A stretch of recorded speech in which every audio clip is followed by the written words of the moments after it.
The US closely guarded its secrets on how to make a nuclear bomb. How did the USSR manage to get a hold of this forbidden knowledge? This is the incredible tale of how spies infiltrated the atomic bomb project, how they were like an infestation of termites in a house that perhaps should have never been built. It turns out that the story starts with a familiar quote, "Looks can be deceiving." When this dedicated British spy was finally arrested for spying for the Soviets for a period of decades, she looked like the kind of elderly lady you'd expect to see standing in the garden, explaining to the local firefighter how her dear cat got stuck up a tree. Melita Norwood was the woman who became known as the longest-serving foreign spy for the Soviet Union. Well, the longest-serving spy we know about. She's dead now, but lasted until 2005, when she finally gave up the ghost, aged 93. She almost got away with her spying, too. In 1999, when a strange man dressed in a black suit turned up at her door, she was 87. At that time, she was known to her neighbors as a darling of an old woman, a harmless pensioner who probably hadn't had many adventures in her life. Her husband was gone already, the neighbors pitied her. They brought her cakes and made her cups of tea.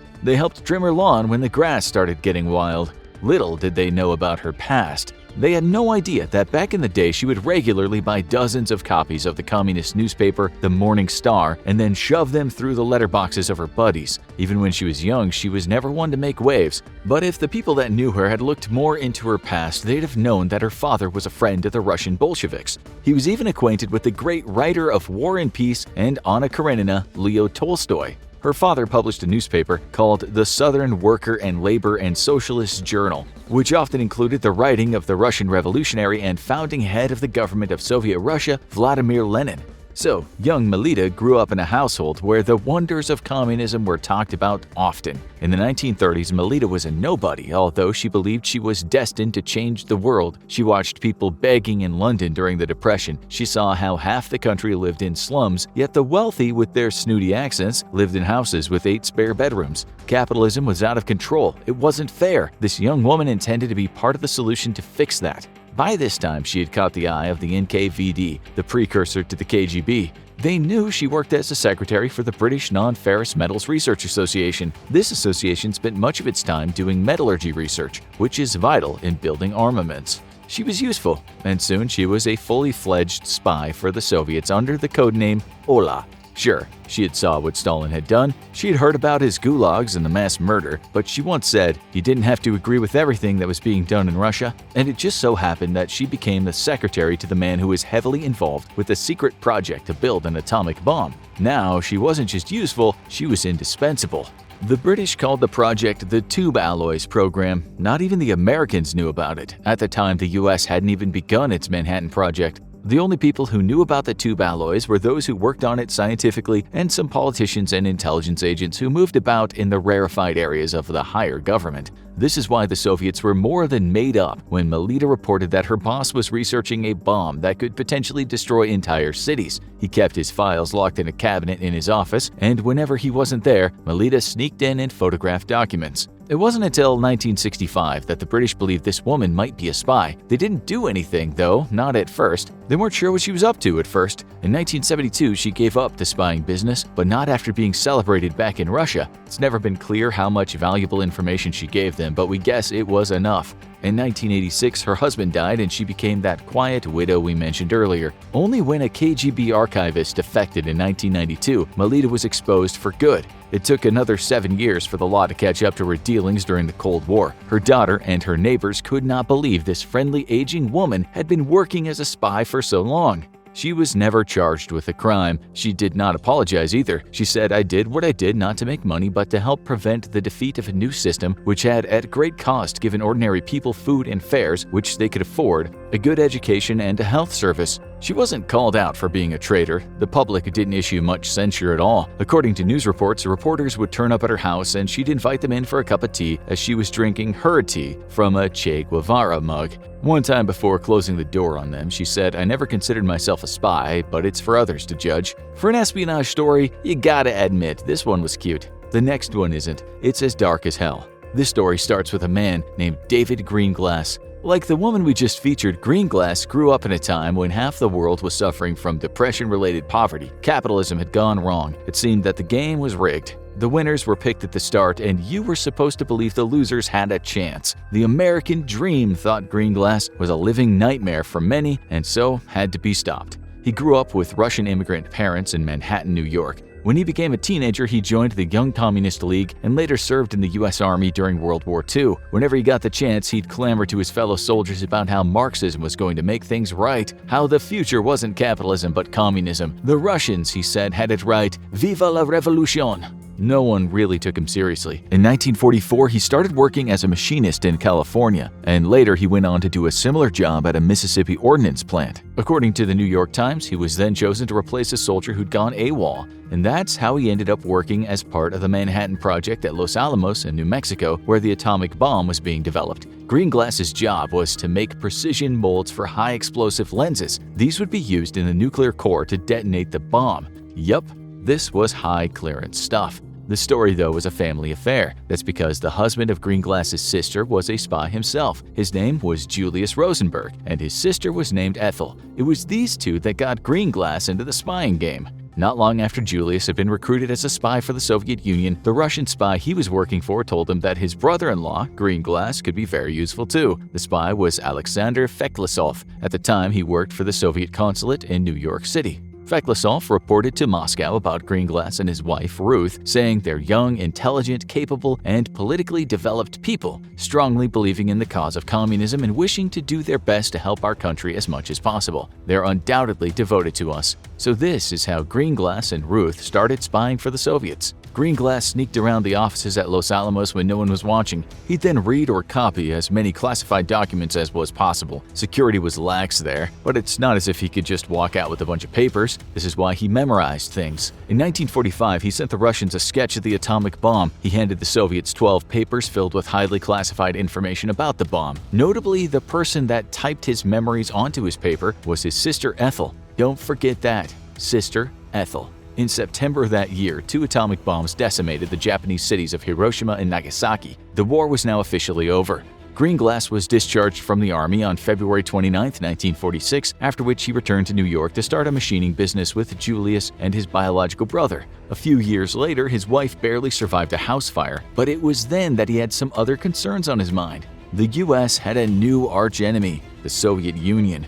Once on the same side fighting Mr. Hitler and the Japanese, they were both propelled into a Cold War. Both sides were busy trying to weed out the spies. Both were hiding secrets and doing all kinds of cloak and dagger stuff that would go on for decades. This is when the U.S. discovered that a physicist who worked for Los Alamos was a spy for the Soviets. Greenglass's heart sank when he heard this. That's because he was well aware that his name might come up through that captured spy. It did, and in 1950 he was arrested along with the Rosenbergs. Trouble was brewing. These people were not going to get a slap on the wrist. This was a time of pervasive paranoia in the U.S., of witch hunts and communist nightmares. Greenglass soon spilled the beans, but he didn't spill all the beans. He told the authorities that he had passed secrets to Julius Rosenberg. He didn't, however, implicate his sister at all. Then things got tricky. Not only did Greenglass not want to face the electric chair, but he was offered a deal in which Ruth would get to stay with the kids and he would only go to prison. All he had to do was say the Rosenbergs were behind it all. Later in court, Greenglass said, "I had a kind of hero worship there with Julius Rosenberg, and I did not want my hero to fail." The lawyers representing both couples tried to argue that the other was in the wrong, trying to pin the blame of providing state secrets to the Russians on the person they weren't defending. The Rosenbergs lost. Greenglass spent almost 10 years in prison and then returned to his wife. While in prison, he knew that the Rosenbergs would be executed. He even wrote to President Eisenhower asking for their death penalties to be commuted, saying, "If these two die, I shall live the rest of my life with a very dark shadow on my conscience." What is quite shocking is that many years later, when he was speaking to a reporter, he had this to say about those notes that had been typed from his memory. "I frankly think my wife did the typing, but I don't remember. My wife is more important to me than my sister, or my mother or father, okay?" To this day, we don't know precisely what role Ethel played in the spying. It could have been a small one. She might well have been innocent of typing up those notes. This is sadder when you hear that her execution was botched. She refused to say any last words when the time came, even after the rabbi told her she must say something if only for her kids. She just shook her head. She was given 3 rounds of volts only for the doctors to say her heart was still beating. A reporter who witnessed it all, Bob Considine, wrote about the Rosenbergs' executions. They died differently, gave off different sounds, different grotesque manners. He died quickly. There didn't seem to be much life left in him. This wasn't how Ethel's execution went. Considine wrote, "She died a lot harder. The doctors went over and pulled down the cheap prison dress, a little dark green printed job. She was given more electricity, which started the game. A ghastly plume of smoke that rose from her head and went up against the skylight overhead. After 2 more jolts, Ethel Rosenberg had met her maker." Now, you need to know what led to all of this. It'd be hard to say which Soviet spy contributed more to the Soviet nuclear program, but many people in the know would put the name Klaus Fuchs high on the list. Born on December 29, 1911, Klaus came from a family of German academics and folks with a socialist mindset. As he grew up, he took a particular interest in what was happening in the Soviet Union. At the time, he was studying to become a theoretical physicist. He watched in horror as Adolf Hitler delighted his many fans when he spoke on stage, telling them he would rescue them from years of economic turmoil. Fuchs saw what was coming with impressive insight, which is why he became a devout anti-fascist. As you know, Hitler wasn't exactly tolerant of people that didn't see things his way, so it was these anti-fascist views that led to Fuchs getting thrown out of the prestigious Kaiser Wilhelm Institute in 1933. By this time, he'd met a British couple at an anti-fascist rally. Fuchs was already a brilliant scientist, so he went to Britain and the couple helped him out. It wasn't long until the university hired him as a research assistant. In 1939, he applied for British citizenship, but now that the Brits were at war, Fuchs was classed as an enemy alien. Soon after, the cops were at his door telling him he was taking a trip to Canada to live in an internment camp. While there, he put his head down and worked, writing papers with titles such as On the Statistical Method in Nuclear Theory. It wasn't long until the Brits believed this exceptional scientist was anti-Nazi enough and could be very useful, so Fuchs was soon working on a secret project to build an atomic bomb. As you already know, that was the Tube Alloys Project. Fuchs was a big name, too, concerning the project's advancement. He was also totally against Hitler and fascism. This is why many years later someone asked, what does one make of a man whom many consider a hero for fighting the Nazis and whom others considered a traitor? Let's add here that the camp he was sent to became infamous for its inhumane treatment of prisoners. Fuchs might well have been one of the guys who was made to clean poop up with his hands while traveling on the ship to Canada. This kind of thing certainly shaped his views of the UK and possibly capitalism. It's not so surprising then that when asked if he'd like to meet a man who worked at the Soviet Union's embassy in London, he agreed. One thing led to another and Mr. Fuchs became a valuable asset. He teamed up with the Russians and German communists, and before you could say boom, he was involved in a scheme to pass research on to couriers who then took it to the Soviet Union. During his spying years, he was given 2 code names, Rest and later Charles. Then he moved to the USA and met a Swiss-American chemist named Harry Gold, codename Raymond. Fuchs was such a damn good scientist that the US couldn't resist hiring him to work on their Manhattan Project, although the country should have scrutinized Fuchs' life and history a bit more. Instead, the US applauded Fuchs for his work on uranium enrichment. What he did at the Los Alamos laboratory was so crucial in making the atomic bomb that some people said he was indispensable. After meeting Fuchs for the first time, Gold reported back to Russian intelligence saying, Fuchs, obviously worked with our people before, and he's fully aware of what we're doing. He's a mathematical physicist, most likely a very brilliant man to have such a position at his age. And so it was. Gold became the handler, and Fuchs became the supplier of top-secret information on how to build the bomb. He soon became a key figure in the Soviet Union's creation of its first atomic bomb. In 1945, he was back in the UK working as head of the Theoretical Physics Division at the Atomic Energy Research Establishment. 4 years later, the Soviet Union shocked the world by testing its own atomic bomb. By this time, the UK and the US were asking many questions about who must have helped the Soviet Union. Intelligence from both countries started looking into Mr. Fuchs, although it was Britain's James Bond-esque GCHQ organization that had evidence on him. In 1950, Fuchs was racked with guilt. This man had made the UK and the US his home. He'd been protected, he'd made very close friends. He wasn't sure if what he had done was the right thing, so when he confided in a British buddy about what he had done, and when that buddy said, "Hand yourself in, it'll be okay," he did. It wasn't okay. As you can imagine, the Brits and the Americans felt somewhat let down. The Brits sentenced him to 14 years in prison, which wasn't too bad, considering what they did to folks in the past who'd been accused of treason. Rather than rip off his limbs, they just let him serve his time. Although he was no longer a British citizen when he came out, he served 9 years and 4 months without so much as seeing the sharp end of a shiv and soon was living in East Germany. These days, people still wonder what Fuchs, a genius no doubt, was doing by enmeshing himself with the Soviets. An article in Nature once explained, "What then to make of Fuchs?" It was always clear that he was driven by ideology, not greed. He genuinely believed that helping the Soviet Union to get the bomb would make the world safer. He knew that more bombs could mean a safer world, as paradoxical as it sounds.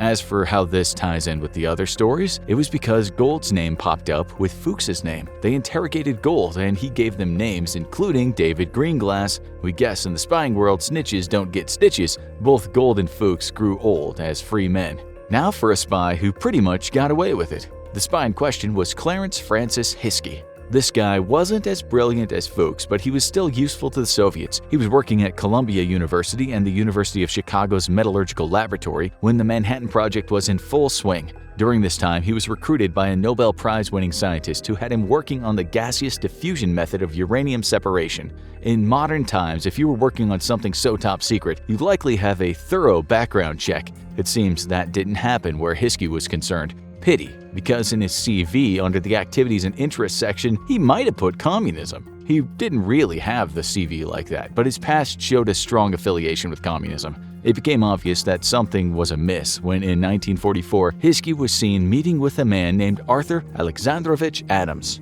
Adams was a hero to the Soviets, and he was a very good atomic spy. He wasn't even allowed into the US, so the FBI put him under surveillance when he appeared in the country. This is why he was seen with Hiskey. Nonetheless, rather than risk making it public, the US sent Hiskey off to work in Alaska, where he was no danger. He also had his security clearance revoked.